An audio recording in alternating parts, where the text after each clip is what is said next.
In this second video from War, Art and Visual Culture London, Magda Keaney, curator at the National Portrait Gallery in London, talked to the photographer and artist Giles Price. I hope you enjoy this video. Okay, thank you everybody for coming back for this afternoon's session, which begins with the second keynote conversation for today, which is Giles Price in conversation with Magda Keaney.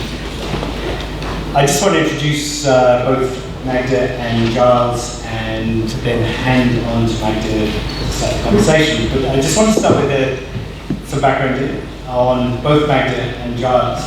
So Magda Keaney is senior curator, photographs at the National Portrait Gallery in London. She leads the team of curators responsible for acquisitions, displays and exhibitions, research and care of photographs of the photograph collection. Magda has worked as a photographs curator for over 20 years. She has written widely on photography for books, catalogues and magazines and produced numerous exhibitions from her early career as an assistant curator at the Australian National Portrait Gallery. Magda was associate curator for photographs at the National Portrait Gallery London, where she curated Irving Penn portraits in 2010.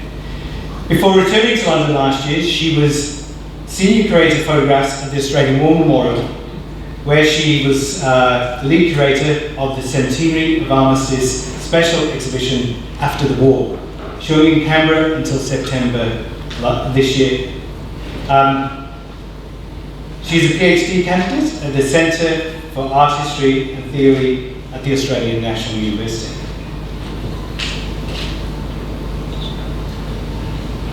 And Giles Price, his interest in photography began while on military service. He joined the Royal Marine Commandos in 1990 at the age of 16 and served in northern Iraq, Kurdistan at the end of the First Gulf War in 1991, during which time he created a snapshot diary, Operation Haven, now stored in the Imperial War Museum, London. After leaving the military due to injuries sustained in Iraq, he went on to study a BA Honours in Photographic Studies at the University of Derby. His current practice examines environments affected by human presence. Giles is also interested in new forms of technology and has worked with drones and thermology for effective visual storytelling. His work has been exhibited internationally, and his work is held in the collection of the National Portrait Gallery and the Imperial War Museum. He's a contributing photographer to the New York Times Magazine and shoots regularly for FT Weekend Magazine, Guardian Weekend Magazine, Bloomberg and others. In 2013, he was awarded the second prize in the Taylor Wessing Photographic Portrait Prize. So thank you very much to both Magda and Giles. Thanks, Keith. So we've been talking or hearing a lot about temporality, and here is the magic of photography as a time machine. Giles Price, age 16. And we can see from the format, the expression and the inscription kind of give this image away as either being a photo of Giles about to go to jail or join the military, and I'll let him tell you which. So I was wondering, Giles, if you could tell us about who you were in this picture and what you're about to do. The visual iconography of it has that duality of, those who live inside sort of high security environments, which are convicts, wardens, or service people, and they equally can be found in all of those, especially in the jail system on both sides of it. Who I was then, I was a 16-year-old who came from Watford, just outside of London, and I sort of fitted very much into the sort of classic archetypal tropes of that sort of teenager of that time. I was academically very poor at school, which led to me getting involved in sort of gangs and that sort of behaviour. And within that, I had a sort of, at school I misbehaved.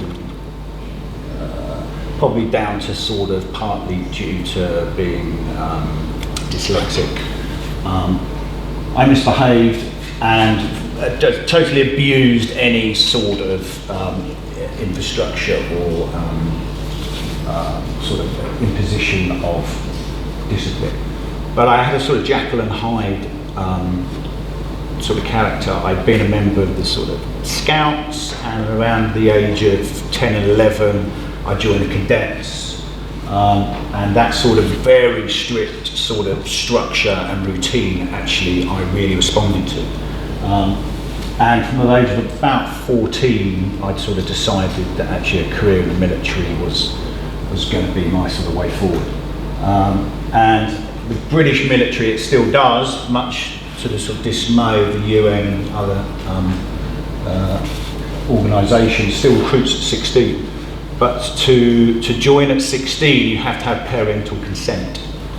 So my mother, much against her wishes, seeing that I was in this particular sort of point in life, and some friends of mine had actually committed an armed robbery and got sent to jail, was that, said, right, okay, if there's this one thing that you have some interest in, then so be it. I will sign you off as it were. And this picture is the picture I'd taken of me on the day I turned up to join the Royal Marines. And I then proceeded to spend 9 months going through commando training, which I then finished when I was 17, so I passed out. At which point the first Gulf War had just kicked off, and it led me to join a commando unit, and then we then deployed to northern Iraq, Kurdistan, right at the end of the first Gulf War on a security humanitarian operation to quell the uprising, or not to quell the uprising, to push back the Iraqi army who were trying to quell a Kurdish uprising that happened at the end of the first Gulf War. Thanks, Giles. So we're now going to look through the series of photos that Kit has mentioned, and this collection is found in the archive of the Imperial War Museum, as you said, Kit, that you took as a Royal Marine on deployment in Iraq. So I wanted to situate the images within the tradition of soldier photography, particularly in this forum. We've been talking a lot about official photography and official war artists sent to military zones, but you're here on deployment as a soldier. And it's obviously the soldier photography is a prevalent mode in the image making around conflicts since the First World War, when small cameras were marketed for soldiers. And I think it's worth noting that these photographs were taken before digital widely took hold. So they were taken with a film, point and shoot in Olympus. And so in contrast to soldiers returning from contemporary conflicts now, and I know from working at the War Memorial, soldiers will come back, men and women, with memory sticks that could have 10,000 images on them that are taken, that are like a compilation of a wide variety of sources, but these are images that you took on a film camera, and you only had 3 rolls of film. At the time, that didn't seem probably like a small amount, it just seemed normal. But so there's differences to soldier photography of the contemporary period, but there's also similarities, I think, to the kind of typology of the soldier photograph through the kinds of images that we're about to see. For instance, arriving in country in Chinook, camaraderie and patriotism, children, landscapes, the kind of work you're doing. So I wanted to ask you if you can remember why you took a camera, and then kind of related back to something, David, you were talking about, do you think that having a camera and taking these photographs helped at the time, or has subsequently helped you understand this experience you had as a 16-year-old? And then also, as we go through the images and the way you photograph yourselves and the people around you, what's kind of maybe why the kinds of images that you made, how they might have been informed. Right. My grandfathers had both served in World War II, and they'd both taken sort of box Brownie type cameras and sort of documented their experience in some sort of capacity. So photography always existed within my family, my extended family. So when I was about to be deployed, my parents actually bought me this small Olympus 35mm compact camera. So it was the decision, however it was formed, was sort of implemented at that point by them giving me this camera. And of course, I made these images unconsciously I had no practice. I didn't consider myself as a photographic practitioner. I was very much just a 17-year-old Marine taking snapshots of his experience time in this conflict zone. Within that, looking back now, it's interesting to see what I photographed and what I didn't photograph. And David made a point earlier about the downtime, the sort of the wearing sort of fatigue of existing in an environment where at any minute something could happen, and actually that starts to wear you down, play on your energies within that. And of course, on a military side, when you're actually doing your job, your heightened sensibility within that means that you just don't have the time, or you're not conscious to be able to make what are your sort of traditional frontline sort of photojournalistic images, or your sort of your bang bang club sort of type of work, because you're very much switched on to the moment and your role within that. So looking back now, there's a sort of cross section of images which sort of relate really to the sort of nuances that being a professional soldier, especially within a sort of special operations type sort of capacity, going into these places, you're very much a sort of three-headed type of individual. There is the combative, sort of aggressive aspect of your makeup and your job. Then there's the sort of pragmatic policing aspect to your job, and then there is a humanitarian, emphatic aspect to your job. And you're in an environment where all of these three are flowing at all times. So where and when you then will employ any of those three facets of your role becomes sort of quite critical within that.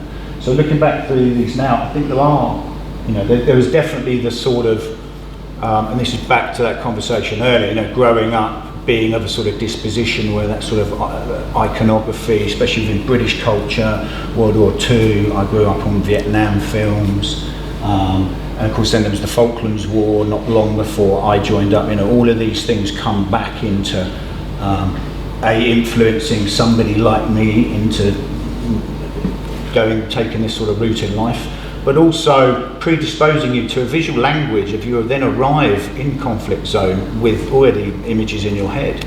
So there's interesting moments where suddenly you will relive, or when I was on the side of a helicopter and suddenly I'm having a visual reference shot to myself in quotes apocalypse now type moment. I go, oh, now I'm the guy in the movie, just because I'd accumulated these visual tropes before I arrived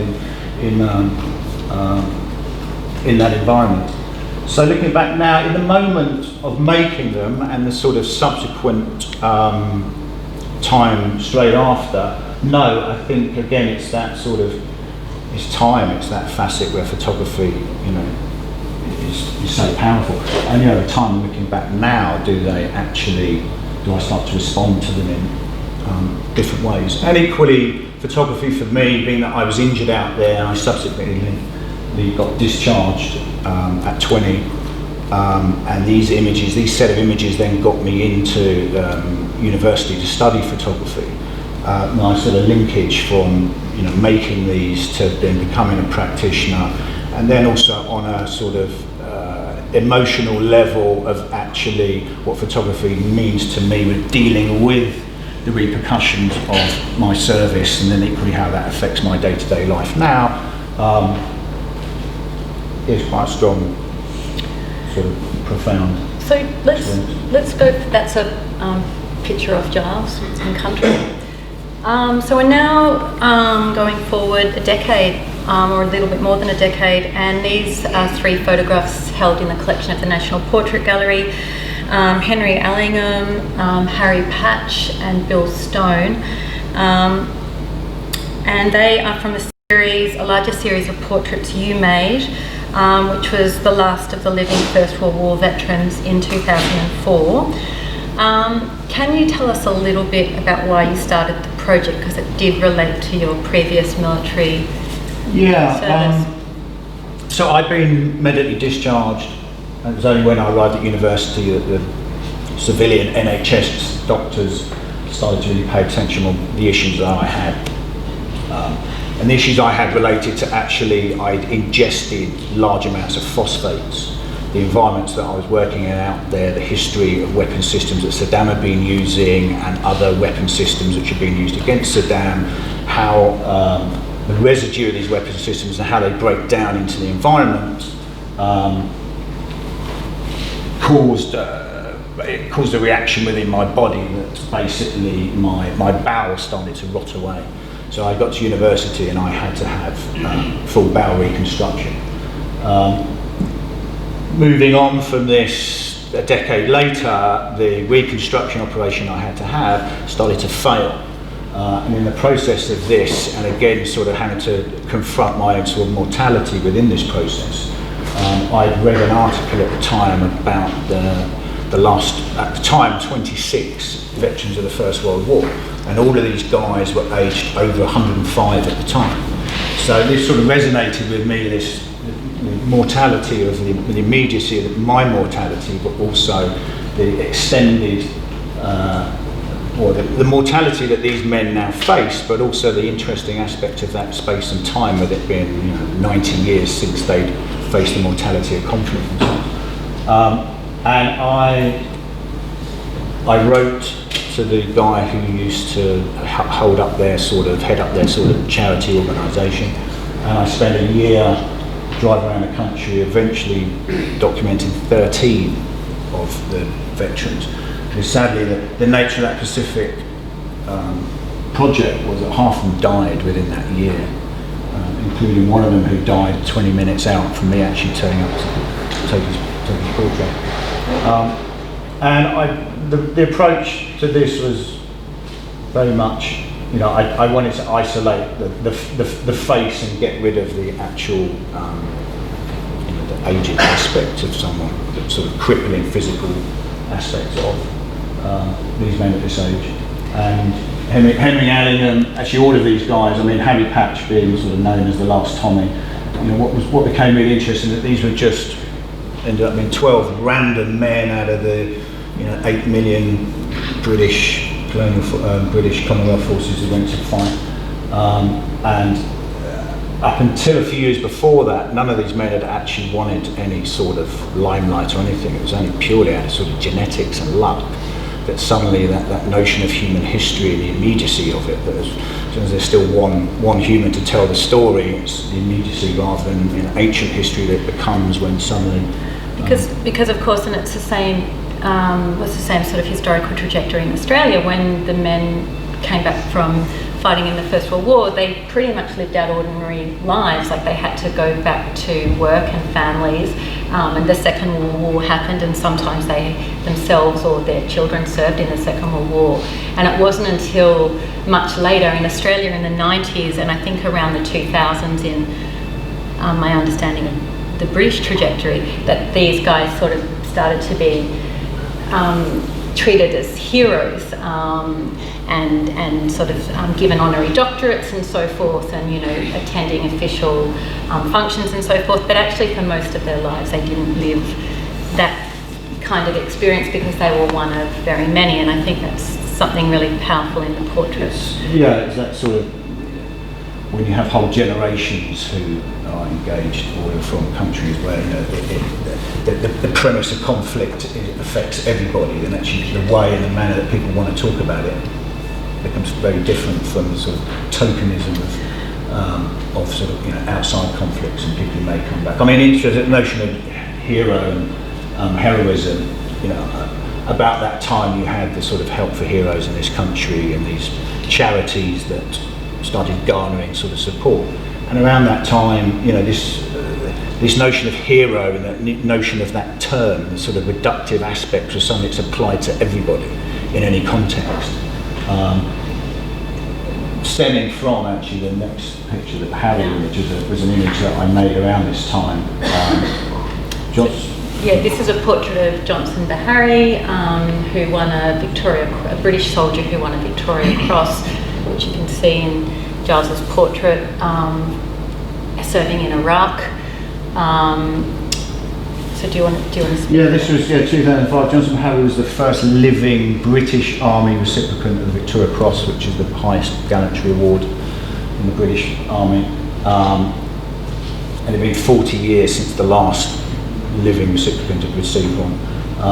And he, like with all these people, I was meeting a lot of these people through sort of military charities that I was also a member of. And this conversation around heroism and hero and that the attachment of that word within wider sort of culture was sort of, I was finding it sort of problematic. And this was a commission actually from a magazine.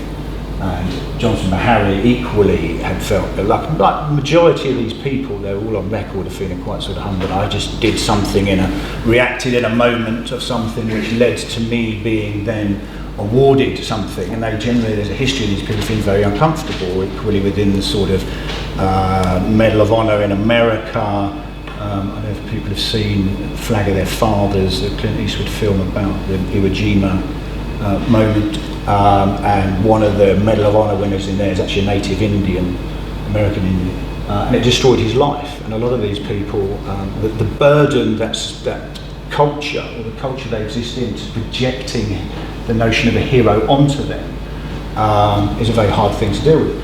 And Bahari had been on record discussing this. So when I came to take this portrait, I was also interested in making an image that reacted against the sort of very sort of forced tropes of this notion of the hero, you know, the tough guy, you know, all of those sort of visual tropes that permeate around within sort of culture at that time.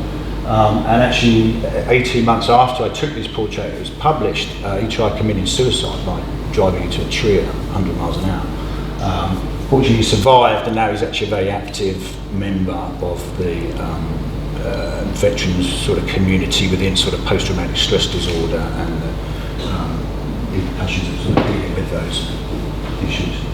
Yeah, because I think with the Victoria Cross so prominent and the ceremonial uniform that kind of acts like a sense of armour or you know, exterior, and then Bahari himself kind of underneath all that, because of course Bahari suffered serious head and brain injuries, and you can't see that in the photograph. No, this is just this is sort of culture and society reflecting itself onto him because of those visual manifestations of military and heroism. So then kind of going forward to some more recent work, we're now going to see a sequence of images where you returned to Iraq, and it was a commission for, as we can see, the New York Times magazine. And in this series, I think we also see the evolution, an evolution in your approach as a kind of documentary and portrait photographer, and the role or the relationship in your work between place and the human form, and also the kind of, as Kit referred to, the kind of use of you exploring different technologies around image making, and particularly the drone. So I thought we might just go through these if you wanted to talk through the project. So I sort of actively stayed away from sort of conflict within a sort of practice level. I'd had a couple of pieces of work that I was trying to make in Afghanistan, which the Ministry of Defence eventually wouldn't allow me to make, much more focused on actually that role of servicemen and women all documenting their experience now, partly through digitisation of the world, the immediacy to cameras, and anyway, the Ministry of Defence didn't deem that interesting enough at the time. So I was very conscious that I wasn't interested in conflict zones unless something specific took me back there. This particular piece of work was the New York Times commissioned me to go into Mosul during the during the battle, the retaking, those sort, to make a piece of work about the undocumented coalition strike sites and the amount of Iraqi civilians that had been killed within that, and the discrepancy against the numbers which the coalition said they'd killed and the actual true numbers of people killed by coalition airstrikes. And I went back in with two amazing investigative journalists who'd spent 18 months basically logging on the ground, logging and finding the human stories attained to 103 of these sites in and around Mosul and Diyara, which is a town slightly south of Mosul. And this image relates to the story of... Yeah, this is a guy called Basim Raza, and he was actually the first Iraqi Syrian civilian in the entire ISIS stage of the conflict out there to take the coalition, hold them to account and investigate why they targeted his house, which had killed his wife and his daughter, and the house next door to his, which had killed his brother and his nephew. And only he and his sister-in-law survived the airstrikes on these houses. And he went through a protracted process of a very protracted process, it took him 18 months to basically get the coalition forces to acknowledge and admit that his house was wrongly targeted through basically very skewed sort of intel that the Americans have been using. Predominantly it got down to 96 minutes of drone footage over a 3-week period, which located his house as a target. Within that, they couldn't see anything. All they could log were a few times that him or his brother had opened the gate to let somebody in. But this was enough because of what they couldn't see. They couldn't see movement of women or anything else to think that must have been an ISIS command centre. And then they put 2 500-pound rockets through him and his brother's roofs. And Giles, what's this site? This is another site.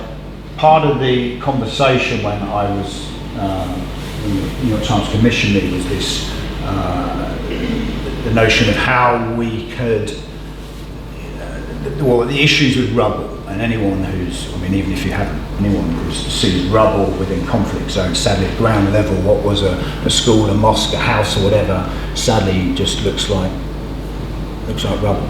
So this notion of an elevated point of view, how can we elevate a point of view which could at least gauge some sort of scale and juxtaposition to the sort of, or context anyway, to the sort of surrounding areas. And initially, working with drones, I was going to take a drone into Iraq.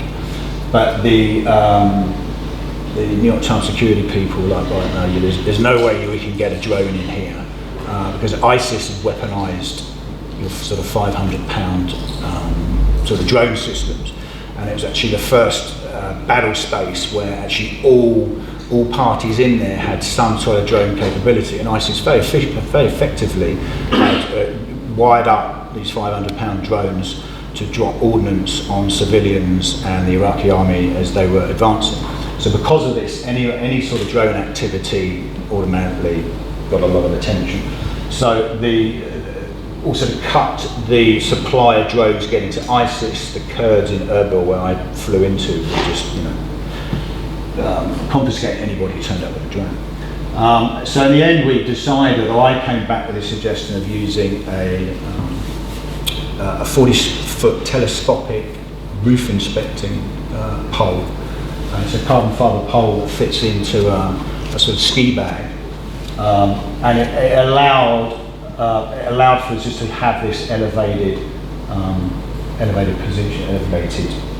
position to actually, try and understand and sort of contextualise each of these strike sites. Because some of these, this was aftermath. Some of these sites were sort of 2 years old, so there was none of the immediacy or sort of drama of the sort of the action itself there. And then that's also contrasted with an image like this. Yeah, I mean, how do you bring sort of, it's quite hard to bring an emotive aspect into this series of pictures because of that. But artifacts way of conferring that. Yeah. And I think also your use of the portrait then too. Yeah, this is a local imam whose mosque had been wrongly targeted because he had no association with ISIS. And actually the flip-flop is his granddaughter who died in the blast. And then towards the end of this, we myself and the journalist had found he was actually an off-duty Iraqi army officer who ironically was a Kurd, and he rented us his drone, of which the traditional software would work because most of the drones are made by the Chinese, and the Chinese actually put a block in so that no one could fly them. And apart, I think sort of Philippe Dano, there were a couple of sort of AP guys who got in very early when the retaking of Mosul happened, who had managed to sort of find a way around this. You can sort of hack these drones, so there's ways of flying them manually. So some of that other footage you've seen came from that. And to sort of contrast the sort of immediacy of the other images, we used the drone, and the traditional app wouldn't work. The traditional app wouldn't work. What would work was a photogrammetry piece of software, and more that I've been exploring drone use, the notion of photogrammetry became very interesting to me. Basically, photogrammetry is the recording of a space three-dimensional, in three-dimensional data, and I was very interested in it as a sort of journalistic tool. Really, how do I actually record this space? And although this looks like sort of somewhere, it could look like a sort of computerized rendering. This is not. This is a shot from 72 photographs, then reinterpreted back into the software to give you a factually correct three-dimensional rendering of that site at that point in time. And then the New York Times used this within their sort of online aspect. I think it was one of the first times that photogrammetry being used as a sort of journalistic narrative way. And I'm actually working with some sort of 3D artists at the moment and trying to actually embed these into open source maps so that they exist within the framework of a sort of three-dimensional world as a chronological reference to these things happening. You know, there's investigative architecture and people like that working on those notion of truth and correlating stuff, and there's Iconum, who are sort of French 3D outfit who are scanning, you know, Palmyra and recording these. But actually, I felt quite strongly about actually rendering and leaving the more social aspects of these people who are, in quotes, not as deemed interesting enough as some of the other stories. So I want to give some time. We've got 5 or so minutes left. I wanted to enable questions from the audience. So, did anyone have questions for Giles or comments?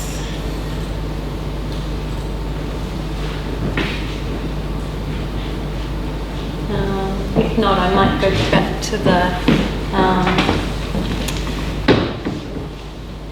I wanted to go back to the First World War, the last of the First World War veterans, and Harry Patch, because also the other thing is talking about aftermath. You and I have also talked about these photographs put as kind of making physical the idea of aftermath as well, and I felt that was an interesting aspect of them. Yeah, I think it comes back to, you know, that notion of the now that was discussed earlier, you know. And time. Yeah, I think ultimately, you know, everything becomes, you know, history is, you know, defined by aftermath, and who gets to, classically, who gets to tell or reinterpret.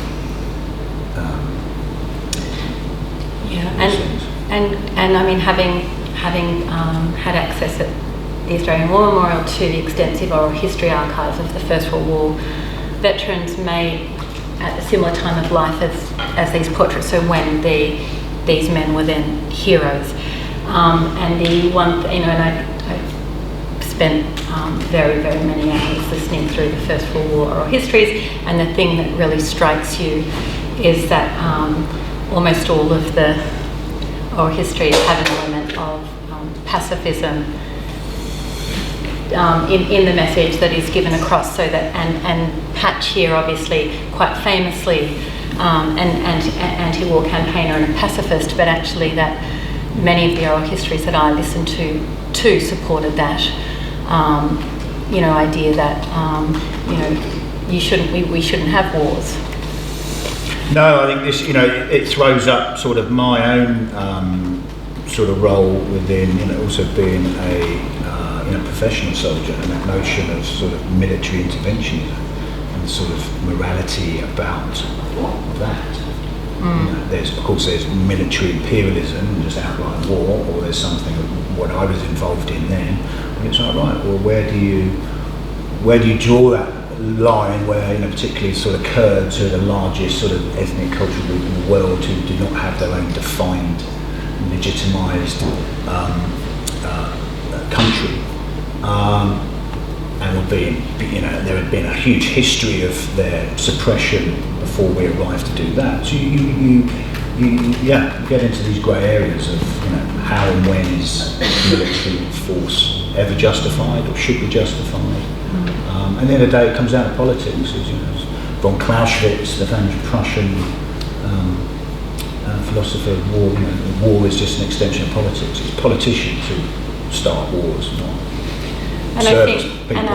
And Patch, I think, said at the end of his life, he never, if he felt that if politicians had an issue, then they should, quite famously said that they should go and fight the wars themselves. Why send, Well, I think there's an interesting, within where we're at now in the world, there's an interesting, there's a conversation with that. Had all these world leaders who, dodged the draft, as it were.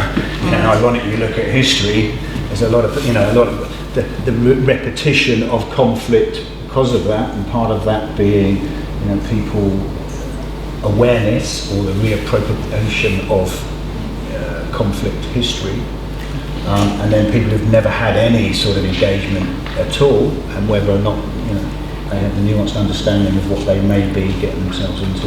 Another First World War veteran oral history that I listened to in Australia, he'd felt that with the development of nuclear warfare, that this might be the only thing that stopped wars, because suddenly the Parliament House would be vulnerable, so that this could be the only.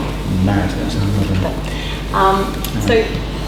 I think, apart from this body of work, which until 2009 literally lived in a box until the Imperial War Museum acquired it, and then I think it's online and elements of it have been shown at various points. The rest of the work's all been made within the context of an editorial environment, so there's been an immediacy to the work when it was made, and then how it was shown, and equally how it was digested within that, and then post aspects of some of this portraiture that exists in the National Portrait Gallery, and then of course how that the long-term aspect of that being found or shown in a different context in a different time.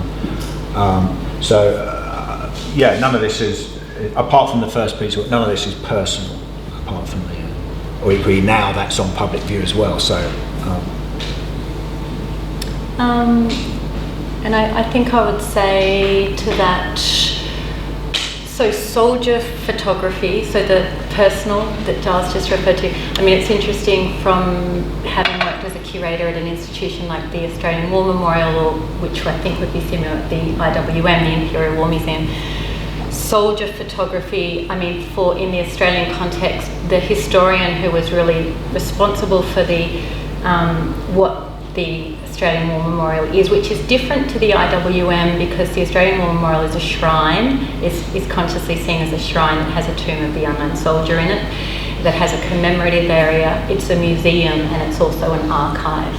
But the soldier experience to being, and for instance, soldiers going to Gallipoli, one of the first World War experience of war for those people, was seen as a way to show the kind of horrors of war that Bean hoped would then instill a sense of future Australians not wanting to go to war, and that was his desire also in instigating an official war art scheme in Australia. That was a large part of his motivation. So it has a kind of political as well as a museological aspect. The irony is, of course, Australia hasn't and the world hasn't stopped having wars pretty much since the First World War, and the Australian War Memorial opened in the midst of the Second World War. So Bean's kind of great hope of the documents of war instilling a desire to not have war didn't seem to I think back to my earlier work was also how everything is read. You know, me as a 16-year-old looking at Vietnam War movies and whatever, I was like, oh, maybe that appeals to me. So I think again we always get into this. Once something's been put out there, you lose control over it, and equally how and who looks at that and how that is recontextualised within that time might actually be a precursor to someone going, right, let's. So I think and then say at the National Portrait Gallery acquiring the portraits of the last of the First World War veterans, that's a different process again. It's certainly historicisation that which Giles spoke about, that you're getting to the end of this generation. So these people who en masse from countries all over the world had gone to war were then becoming very, very few, and having this aspect of living history and also heroicism of their biography. And so that's a slightly different reason for collecting those portraits as part of a national portrait gallery, for instance. And I think we're out of time. Yeah, sorry to say. Thank you. Thank you.